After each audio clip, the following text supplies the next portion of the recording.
ఏందే కొడుకున్న బెల్లం పెట్టుకొని తింటాను దగ్గత్తదే తినబుద్ధి అవుతుంది మంచిగా ఉంది తినొద్దామా తిను కానీ కొంచెం అంత తిని రాదే కొంచెమే కదా తినడు 2 ఒక్కరి కథం చేసినావు కొద్దిగా లేచి కొడుక బెల్లం పట్టుకొని కూర్చుంటావు ఇంకేమన్నా ఆసరాయిదామననే అను ఇప్పుడు ఏంది నీకు నేను పని ఎత్తలేనానే కదా గట్లా అంటే ఎట్లనే నేను ఇక్కడ చిక్కుడుకాయలో వాడికి నువ్వు పోయి టమాటాలు పచ్చిమిరపకాయలు పోతే కూరపాయ మీద ఎత్తగానే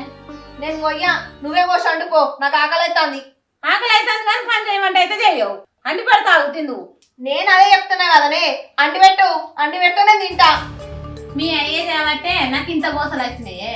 నా బిడ్డను బయటికి ఇయ్యను ఇల్లరికని తెచ్చుకుంటా అన్నాడు ఇల్లరికని తెచ్చండి ఇంట్లో పెట్టిండు అత్త మీద పువ్వ తింటే నీకు ఏర్పడినాయి బిడ్డ